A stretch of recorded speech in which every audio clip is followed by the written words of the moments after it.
Welcome back on programme. So viewers, ਹੁਣ ਆਪਾਂ ਗੱਲਬਾਤ ਕਰਾਂਗੇ। ਭਾਰਤੀ ਖੁਫੀਆ ਏਜੰਸੀ ਨੇ ਹਰਮੰਦਰ ਸਾਹਿਬ ਜੀ ਦੀ ਬੇਅਦਬੀ ਕਰਵਾਉਣ ਤੋਂ ਬਾਅਦ 23 ਦਸੰਬਰ ਨੂੰ ਲੁਧਿਆਣਾ ਕਚਹਿਰੀਆਂ ਵਿੱਚ ਇੱਕ ਬੰਬ ਧਮਾਕਾ ਕਰਵਾਇਆ।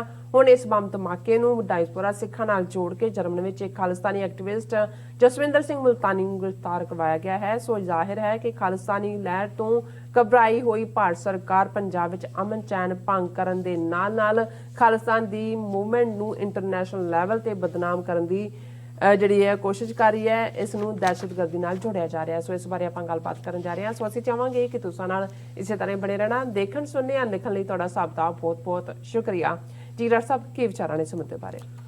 ਦੇਖੋ, ਹਰਮੰਦਰ ਸਾਹਿਬ ਦੀ ਬੇਅਦਬੀ ਹੋਇਆ ਕਿੰਨੇ ਦਿਨ ਬੀਤ ਚੁੱਕੇ ਨੇ ਜੀ।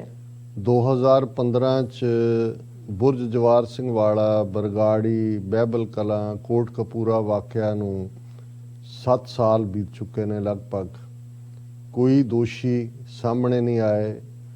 ਅੰਮ੍ਰਿਤਸਰ ਹਰਮੰਦਰ ਸਾਹਿਬ ਦੀ ਬੇਅਦਬੀ ਕਰਨ ਵਾਲਾ, ਉਸ ਦਾ ਨਾ ਆਧਾਰ ਕਾਰਡ ਮਿਲਦਾ ਹੈ, ਨਾ ਉਸ ਦੇ ਫਿੰਗਰਪ੍ਰਿੰਟਸ ਤੋਂ ਕੋਈ ਸ਼ਨਾਖਤ ਹੋਈ। ਉਹਨਾਂ ਨੂੰ ਇੰਨੇ ਜਿਹੜਾ ਕੋਈ ਦੋਸ਼ੀ ਨਹੀਂ ਮਿਲਿਆ। ਪਰ ਜਦੋਂ ਇਹ ਦਰਬਾਰ ਸਾਹਿਬ ਦੀ ਬੇਅਦਬੀ ਵਾਲੀ ਘਟਨਾ ਹੋਈ, ਇੱਕਦਮ ਜਿਹੜਾ ਉਹ ਕਪੂਰਥਲੇ ਵਾਲੀ ਘਟਨਾ ਹੋਈ, ਔਰ ਅਸੀਂ ਪਹਿਲੀ ਘਟਨਾ ਤੋਂ ਬਾਅਦ ਹੀ ਕਿਹਾ ਸੀ ਕਿ ਇਹ ਹੁਣ ਕੋਈ ਹੋਰ ਕਾਰਾ ਕਰਨ ਜਾ ਰਹੇ ਨੇ। ਔਰ ਅਸੀਂ ਇਹ ਦੇਖਿਆ ਕਿ ਕਿਵੇਂ 23 ਦਸੰਬਰ ਨੂੰ ਲੁਧਿਆਣਾ ਕਚਹਿਰੀਆਂ ਦੇ ਬਾਹਰ, ਜਿਹੜਾ ਕਚਹਿਰੀਆਂ ਦੇ ਨਾਲ ਲੱਗਦੀ ਇਮਾਰਤ, ਜਿਹੜਾ ਬੀਬੀਆਂ ਦਾ ਸੀ ਰੈਸਟਰੂਮ, ਜਿਹਨੂੰ ਅਸੀਂ ਕਹਿੰਦੇ ਇੱਥੇ ਉੱਥੇ ਟਾਇਲਟ ਕਹਿੰਦੇ ਨੇ, ਉਹਦੇ 'ਚ ਧਮਾਕਾ ਹੁੰਦਾ ਹੈ। ਔਰ ਇਹ ਹੋ ਗਿਆ ਕਿ ਜੀ ਉਦਣ ਹੜਤਾਲ ਸੀ ਕੁਦਰਤੀ ਵਕੀਲਾਂ ਦੀ, ਬਚਾਅ ਹੋ ਗਿਆ, ਇੱਕ ਬੰਦਾ ਮਾਰਿਆ ਗਿਆ, 4-5 ਜ਼ਖਮੀ ਹੋਏ। ਔਰ ਇਹ ਕਿਉਂਕਿ ਅਸੀਂ ਲਾਸਟ ਸ਼ੋਅ ਦੇ ਵਿੱਚ ਗੱਲ ਕੀਤੀ ਸੀ, ਲੇਕਿਨ ਉਦੋਂ ਤੱਕ ਅਜੇ ਨਹੀਂ ਸੀ। ਔਰ ਅਸੀਂ ਇਹ ਕਿਹਾ ਸੀ ਕਿ ਵੀ ਇਸ ਨੂੰ ਇਹ ਜੋ ਏਜੰਸੀਆਂ ਪੰਜਾਬ ਦੇ ਵਿੱਚ ਡੀਸਟੈਬਲਾਈਜ਼ ਕਰਨਾ ਚਾਹੁੰਦੀਆਂ ਨੇ, ਅਮਨ ਅਮਾਨ ਨੂੰ ਵੀ, ਚੋਣਾਂ ਜਿੱਤਣ ਦੇ ਲਈ ਵੀ ਬੀਜੇਪੀ ਦੇ ਪੈਂਤੜੇ ਨੇ, ਔਰ ਜਿਹੜੀ ਕਿਸਾਨ ਮੋਰਚੇ ਦੇ ਵਿੱਚ ਸਿੱਖਾਂ ਦੀ ਜਿੱਤ ਹੈ ਉਸ ਨੂੰ ਇਹ ਜਿਹੜਾ ਗੰਧਲਾ ਕਰਨਾ ਚਾਹੁੰਦੇ ਨੇ, ਉੱਥੇ ਵੀ ਇਮੇਜ ਕਿਲਿੰਗ ਕਰਨਾ ਚਾਹੁੰਦੇ ਨੇ। ਪਰ ਇੱਕੋ ਵਾਕਿਆ ਦੇ ਨਾਲ ਉੱਥੇ ਇੱਕ ਦਹਿਸ਼ਤ ਪੈਦਾ ਕਰਕੇ ਹਿੰਦੂਆਂ ਦਾ ਵੋਟ ਬੈਂਕ ਤਾਂ ਉਹਨਾਂ ਨੇ ਕੰਸੋਲੀਡੇਟ ਕਰਨਾ ਹੈ, ਲੇਕਿਨ ਇਹਨੂੰ ਇੱਕਦਮ ਇੰਟਰਨੈਸ਼ਨਲ ਖਾਲਿਸਤਾਨੀ ਲਹਿਰ ਦੇ ਨਾਲ ਜੋੜ ਕੇ, ਔਰ ਜ਼ਾਹਰ ਹੈ ਰੈਫਰੈਂਡਮ 2020 ਦਾ ਕੈਂਪੇਨ ਜਿਹੜਾ ਕਿ ਫੁੱਲ ਸਵਿੰਗ ਤੇ ਹੈ ਯੂਕੇ ਤੋਂ ਬਾਅਦ, ਜਿਹੜਾ ਜਨੀਵਾ ਦੇ ਵਿੱਚ, ਔਰ ਉਸ ਨੂੰ ਭਰਵਾਂ ਹੁੰਗਾਰਾ ਹੈ। ਔਰ ਇਹ ਸਾਨੂੰ ਇਹ ਲੱਗ ਰਿਹਾ ਸੀ ਕਿ ਸਾਰੇ ਪੀਰੀਅਡ 'ਚ ਐਸਾ ਕੁਛ ਨਾ ਕੁਛ ਕਰਨਗੇ ਕਿ ਇਹ ਡਾਇਸਪੋਰਾ ਸਿੱਖਾਂ ਨੂੰ, ਔਰ ਖ਼ਾਸ ਤੌਰ ਤੇ ਜਿਹੜੀ ਖਾਲਿਸਤਾਨ ਦੀ ਮੂਵਮੈਂਟ ਹੈ, ਰੈਫਰੈਂਡਮ 2020 ਕੈਂਪੇਨ ਹੈ, ਇਸ ਨੂੰ ਹਾਰਮ ਕਰਨ ਦੇ ਲਈ, ਸਿੱਖਾਂ ਦਾ ਇਮੇਜ ਇੰਟਰਨੈਸ਼ਨਲੀ ਖਰਾਬ ਕਰਨ ਦੇ ਲਈ ਇਹ ਕੋਈ ਨਾ ਕੋਈ ਕਾਰਾ ਕਰਨਗੇ। ਔਰ ਆਲਰੇਡੀ ਜਿਹੜੇ ਉਹਨਾਂ ਦੇ 2-2 ਰੁਪਏ 'ਚ ਵਿਕਣ ਵਾਲੇ, ਟਵੀਟ ਵੇਚਣ ਵਾਲੇ ਲੋਕ ਸੀ, ਇਸ ਕੰਮ ਤੇ ਲੱਗੇ ਹੋਏ ਸੀ। ਲੇਕਿਨ ਇੰਨੀ ਤੇਜ਼ੀ ਦੇ ਨਾਲ ਇਹ ਕਰਨਗੇ, ਇਹ ਸ਼ਾਇਦ ਮੈਨੂੰ ਵੀ ਅੰਦਾਜ਼ਾ ਨਹੀਂ ਸੀ ਕਿ ਵੀ ਇਹਨਾਂ ਨੇ। ਔਰ ਇਮੀਡੀਏਟਲੀ ਬਾਅਦ ਜਦੋਂ ਲੁਧਿਆਣਾ ਬਲਾਸਟ ਹੁੰਦਾ, ਔਰ ਉਸ ਤੋਂ ਬਾਅਦ ਤਾਂ ਅਸੀਂ ਪ੍ਰੋਗਰਾਮ ਕੀਤਾ ਨਹੀਂ ਹੈ। ਹੁਣ ਪੰਜਾਬ ਦਾ ਜਿਹਨੂੰ DGP ਲਾਇਆ ਹੋਇਆ ਸਿਧਾਰਥ ਭੱਟਾਚਾਰੀਆ, ਇਹ ਉਹਨਾਂ ਕਿਲਰ ਪੁਲਿਸ ਆਫੀਸਰ 'ਚੋਂ ਹੈ ਜਿਸ ਲਿਸਟ ਦੇ ਵਿੱਚ ਇਹ ਜਿਹੜਾ ਸੁਮੇਧ ਸੈਣੀ, ਸੁਰੇਸ਼ ਅਰੋੜਾ ਔਰ ਇਹ ਇਜ਼ਹਾਰ ਆਲਮ ਆਉਂਦੇ ਨੇ। ਔਰ ਇਹ ਥਰੂ ਆਊਟ ਪੰਜਾਬ ਰਿਹਾ। ਭਾਈ ਗੁਰਜੰਟ ਸਿੰਘ ਬੁੱਧ ਸਿੰਘ ਵਾਲਾ ਨੂੰ ਵੀ ਇਹਨੇ ਸ਼ਹੀਦ ਕੀਤਾ। ਬਹੁਤ ਸਾਰੇ ਝੂਠੇ ਪੁਲਿਸ ਮੁਕਾਬਲੇ ਇਹਨੇ ਬਣਾਏ। ਔਰ ਇਹਨੇ ਨੈਕਸਟ ਡੇ ਹੀ ਇਹ ਵਾਕਿਆ ਜਦੋਂ ਹੁੰਦਾ, 24 ਘੰਟਿਆਂ ਬਾਅਦ ਉਹ ਪ੍ਰੈਸ ਕਾਨਫਰੰਸ ਕਰਕੇ ਕਹਿੰਦਾ ਕਿ ਜੀ ਪੰਜਾਬ ਪੁਲਿਸ ਨੇ 24 ਘੰਟਿਆਂ ਦੇ ਵਿੱਚ ਲੁਧਿਆਣਾ ਬੰਬ ਕਾਂਡ ਸੁਲਝਾ ਲਿਆ। ਔਰ ਇਹ ਹੈਡਿੰਗ ਲੱਗਾ ਹੋਇਆ ਸੀ ਸਾਰੇ ਮੀਡੀਆ 'ਚ, ਮੁਲਜ਼ਮ ਹੁਣ ਜਿਹੜਾ ਮਾਰਿਆ ਗਿਆ। ਦਿਲਚਸਪ ਗੱਲ ਇਹ ਹੈ ਕਿ ਉਹਨੂੰ ਇਹਨਾਂ ਨੇ ਕੋਈ ਮਰਨ ਲਈ ਤਾਂ ਨਹੀਂ ਸੀ ਭੇਜਿਆ, ਕਿਉਂਕਿ ਉਹ ਖੁਦ ਪੁਲਸੀਆ, ਇੱਕ ਹੈੱਡ ਕਾਪ, ਜਿਹੜਾ ਹੈੱਡ ਕਾਂਸਟੇਬਲ ਜਿਹਨੂੰ ਕਹਿੰਦੇ ਨੇ, ਖੁਦ ਇੱਕ ਡਰੱਗ ਐਡਿਕਟ, 2 ਸਾਲ ਤੋਂ ਉਹਨੇ ਸਜ਼ਾ ਭੁਗਤੀ ਹੋਈ। ਔਰ ਸਾਰਾ ਹੁਣ ਜ਼ਾਹਰ ਹੈ ਕਿ ਵੀ ਇੱਕ ਵਾਰ ਤੁਸੀਂ ਪੁਲਿਸ ਜਾਂ ਉਹਨਾਂ ਦੇ ਉਸ ਮਹਿਕਮੇ ਚਲੇ ਜਾਓ, ਹਮੇਸ਼ਾ ਹੀ ਸੰਬੰਧ ਰਹਿੰਦੇ ਨੇ। ਸੋ ਭੇਜਿਆ ਤਾਂ ਉਹਨੂੰ ਉਹਨਾਂ ਨੇ ਇਸ ਲਈ ਸੀ ਕਿ ਭਾਈ ਤੂੰ ਲਾ ਕੇ ਤਾਰਾਂ ਜੋੜ ਕੇ ਫਿਊਜ਼ ਕਰਕੇ ਆ ਜਾ। ਔਰ ਜੋ ਮੈਟੀਰੀਅਲ ਵਰਤਿਆ ਗਿਆ ਉਹ ਤਾਂ ਪੁਲਿਸ ਦੇ ਆਪਣੇ ਮਾਲ ਗੋਦਾਮਾਂ 'ਚ ਪਿਆ ਹੁੰਦਾ, ਜਿਹੜੇ ਉਹ ਫੜਦੇ ਵੀ ਨੇ ਬਾਹਰੋਂ ਝੂਠੇ ਸੱਚੇ। ਲੇਕਿਨ ਕਿਉਂਕਿ ਉਹ ਕਾਹਲੀ ਕਰ ਗਿਆ, ਉਹ ਉੜ ਗਿਆ। ਇਹਨਾਂ ਨੂੰ ਮੰਨਣਾ ਪੈਣਾ ਸੀ ਕਿ ਭਾਈ ਉਹ ਪੁਲਿਸ ਵਾਲਾ ਬੰਦਾ, ਉਹਦੀ ਸ਼ਨਾਖਤ ਉਹਦੇ ਟੱਬਰ ਵਾਲਿਆਂ ਨੇ ਕਿਹਾ ਕਿ ਭਾਈ ਆ। ਹੁਣ ਉਹਨਾਂ ਨੇ ਤੁਸੀਂ ਦੇਖੋ ਵੀ ਇਹਦੇ ਬਾਵਜੂਦ ਕਿ ਮਰਨ ਵਾਲਾ 2 ਸਾਲ ਪਹਿਲਾਂ ਤੱਕ ਪੁਲਿਸ ਦਾ ਹੈੱਡ ਕਾਂਸਟੇਬਲ ਖੁਦ ਉਹ ਡਰੱਗ ਵੇਚਣ ਦੇ ਵਿੱਚ ਫੜਿਆ ਗਿਆ। ਹੁਣ ਪੁਲਿਸ ਹੀ ਡਰੱਗ ਵਿੱਚ ਆਉਂਦੀ ਹੈ। ਜਦੋਂ ਅਸੀਂ ਡਰਟੀ ਨੈਕਸਸ ਦੀ ਗੱਲ ਕਰਦੇ ਹਾਂ, drug smugglers, police, civil administration, political leadership, ਜਿਹਦੇ ਥੱਲੇ ਅੱਜ ਕੱਲ੍ਹ ਮਜੀਠੀਆ ਤੇ ਇਹ ਉਹਦੀ, ਹੁਣ ਉਹਨਾਂ ਨੂੰ ਕੋਈ ਉੱਥੇ ਸਵਾਲ ਕਰਨ ਵਾਲਾ ਨਹੀਂ ਹੈ ਕਿ ਇਮੀਡੀਏਟ ਜਿਹੜੇ ਸਵਾਲ ਹੋਣੇ ਚਾਹੀਦੇ ਸੀ ਆ ਲਓ। ਅਸੀਂ ਤਾਂ ਪਹਿਲਾਂ ਹੀ ਕਹਿੰਦੇ ਹਾਂ ਵੀ ਏਜੰਸੀਆਂ ਵਾਲੇ ਇਹ ਕੰਮ ਕਰਦੇ ਨੇ, ਆ ਤੁਹਾਡਾ ਪੁਲਸੀਆ ਹੈ ਜਿੱਥੋਂ ਤੁਸੀਂ ਕਰਵਾਇਆ, ਪਰ ਉਹ ਮੌਕੇ ਤੇ ਮਾਰਿਆ ਗਿਆ, ਅਦਰਵਾਈਜ਼ ਤਾਂ ਕੋਈ ਸਬੂਤ ਨਹੀਂ ਸੀ ਬਚਣਾ, ਉਹਨੇ ਤਾਂ ਕਰਕੇ ਨਿਕਲ ਆਣਾ ਸੀ।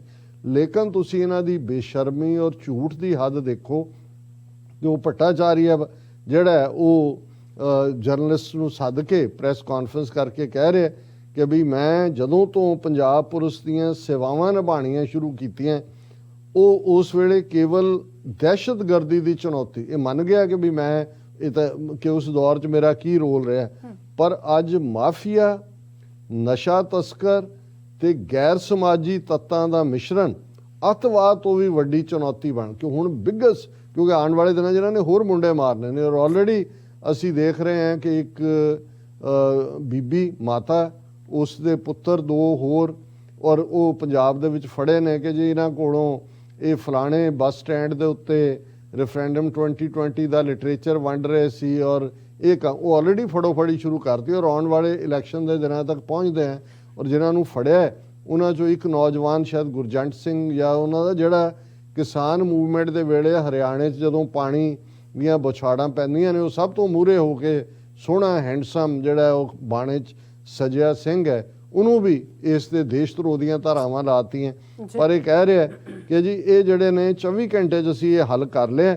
ਜਿਹੜੇ ਮੌਕੇ ਤੇ ਸੁਰਾਗ ਮਿਲੇ ਨੇ ਉਹਨਾਂ 'ਚ ਮੋਬਾਈਲ ਸਿਮ ਸ਼ਾਮਲ ਨੇ, ਔਰ ਉਹਨਾਂ ਨੇ ਕਿਹਾ ਜੀ ਇਹ ਇੱਕ ਬਰਖਾਸਤ ਮੁਨਸ਼ੀ ਗਗਨਦੀਪ ਸਿੰਘ ਨੇ ਅੰਜਾਮ ਦਿੱਤਾ, ਔਰ ਇਹ ਜਿਹੜਾ ਉਹਨੂੰ ਪਹਿਲਾਂ ਹੈਰੋਇਨ ਦੇ ਥੱਲੇ ਉਹਨੂੰ ਜੇਲ੍ਹ ਦੇ ਵਿੱਚ ਸੀ, ਔਰ ਉਹਦਾ ਸਬੰਧ ਜਿਹੜਾ ਹੈ ਮ੍ਰਿਤਕ ਬਰਖਾਸਤ ਪੁਲਿਸ ਮੁਲਾਜ਼ਮ ਦੇ ਪਾਕਿਸਤਾਨ ਬੇਸਡ ਖਾਲਿਸਤਾਨੀ ਪੱਖੀ ਤੱਤਾਂ ਨਾਲ ਸਬੰਧ। ਹੁਣ ਦੇਖੋ ਕਈ ਸਾਲ ਬੀਤਣ ਬਾਅਦ ਇਹਨਾਂ ਨੂੰ ਘਟਨਾਵਾਂ ਦਾ ਸੁਰਾਗ ਨਹੀਂ ਮਿਲਿਆ, ਬੰਦਾ ਇੱਥੇ ਵੀ ਮਰ ਗਿਆ, ਪਰ ਇਹਨਾਂ ਨੂੰ ਮਰੇ ਚੋਂ ਵੀ ਪਤਾ ਲੱਗ ਗਿਆ ਕਿ ਜੀ ਪਾਕਿਸਤਾਨ 'ਚ ਜਿਹੜੇ ਖਾਲਿਸਤਾਨੀ ਐਲੀਮੈਂਟ ਨੇ ਉਹਨਾਂ ਦੇ ਨਾਲ ਸੰਬੰਧ ਹੈ।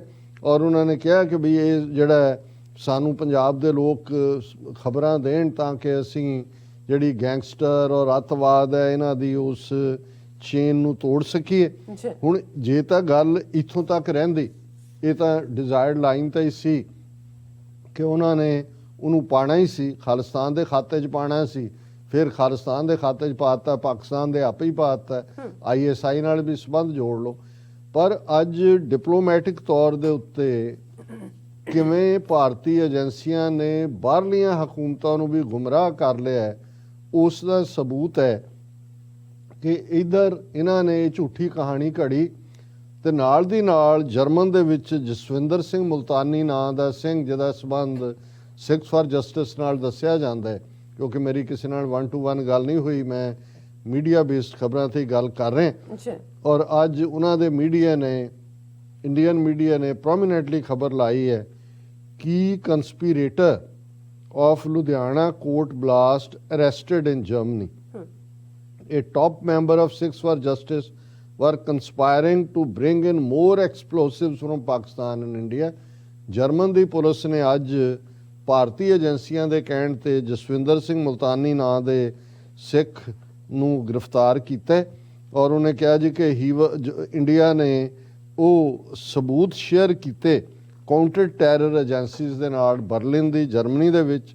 ਔਰ ਉਸ ਤੋਂ ਬਾਅਦ ਜਿਹੜਾ ਕਿ ਵੀ ਇਹ ਜਿਹੜੀ ਕੰਸਪੀਰੇਸੀ ਹੈ ਜਸਵਿੰਦਰ ਸਿੰਘ ਮੁਲਤਾਨੀ ਨੇ ਕੀਤੀ, ਔਰ ਉਹ ਹੋਰ ਵੀ ਪਾਕਿਸਤਾਨ ਤੋਂ ਐਕਸਪਲੋਸਿਵ ਲਿਆਉਣਾ ਚਾਹੁੰਦਾ ਸੀ ਇੰਟਰਨੈਸ਼ਨਲ ਬਾਰਡਰ ਰਾਹੀਂ, ਤਾਂ ਕਿ ਇਸ ਕਿਸਮ ਦੇ ਬਲਾਸਟ ਕੀਤੇ ਜਾ ਸਕਣ।